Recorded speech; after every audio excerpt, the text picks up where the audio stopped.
Welcome to your CT Style Express. I'm Natasha Lubchenko. Today we bring you a story of hope and recovery. For years, Connecticut resident Daryl McGraw struggled with substance use, which eventually led to incarceration. He had to completely rebuild his life when he got out and was able to do so with the help of the local nonprofit, The Connection. Today, he sits on the board of the organization and has made a career for himself in advocacy. Daryl, thank you for joining us. You have an inspiring story. Could you give us a brief overview of your relationship with The Connection?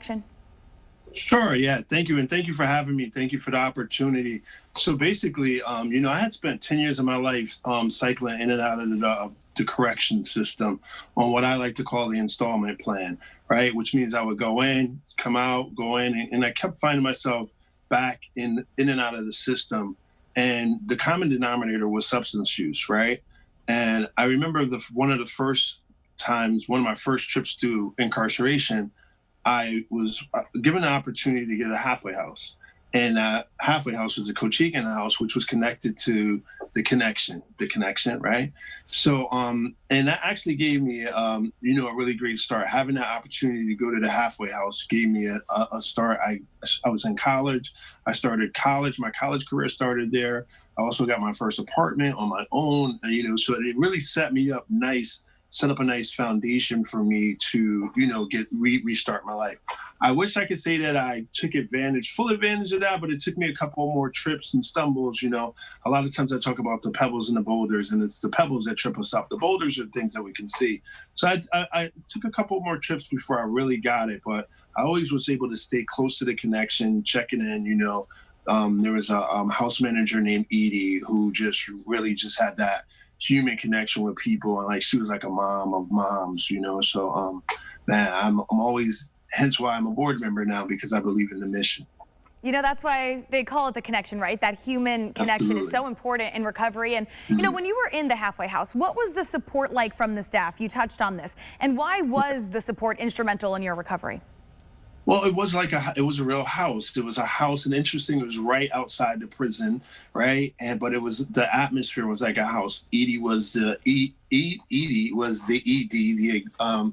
the program manager or the executive director for the program, but she didn't run it like that. She ran it like a house, like a mom, kind of like she oversaw, and she really took a vested interest in what we were doing and making sure we were doing. A lot of us were dads, right? So making sure that we got those visits with our kids and give us the extra time to reacclimate ourselves to the community. And I think there's nothing more important than us to have programs that, help individuals like myself reconnect to the community. And one of the things the Connection does really well is that providing space for individuals to find their path. I was disconnected, if you will, if we're going to use that connection term, disconnected from the community.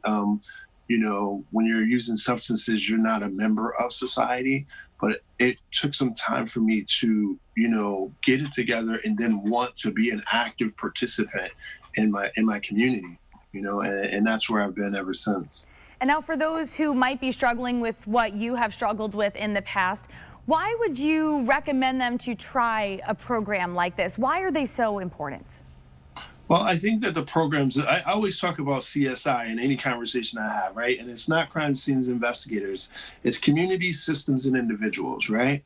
The community has its role to receive individuals returning home from incarceration and or struggling with substances. We need to embrace those individuals that are struggling.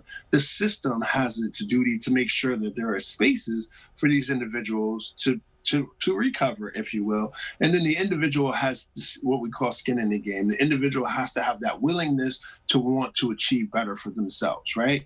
With all three of those components working together, we have a better chance of seeing successful citizens in our state. Without one of those things working together, the community not being receptive to individuals that struggle with addiction, the system not providing space like a Connection and or other programs, right? And then the individual saying, well, you know what, giving up on themselves before we actually have the opportunity. Which is why we always say, keep coming, you're just one day away from the miracle, And Daryl, I would just like you to very quickly tell our viewers where you are today. What are you working on? What are you up to?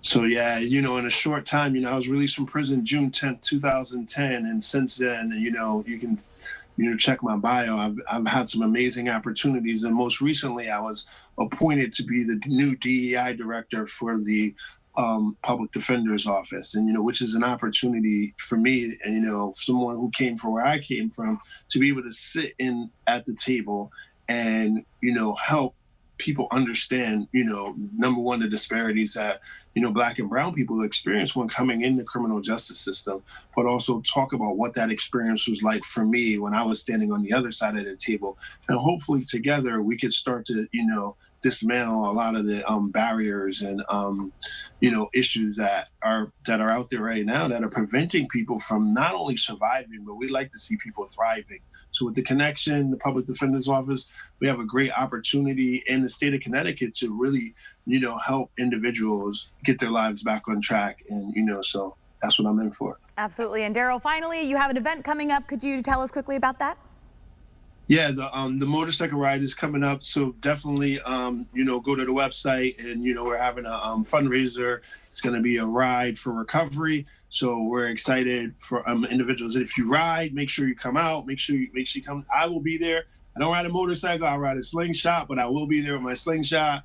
And we're encouraged, anyone, and bring your car, whatever, just come out and support recovery, because people do not know people do recover unless people like me and others that are, I'm not unique. There are many people out there that are in recovery. I think about 25 million of us, right? But you don't know that people are in recovery until we come out and we stand up and say, look, I've been there, I've done that, and today I'm standing tall.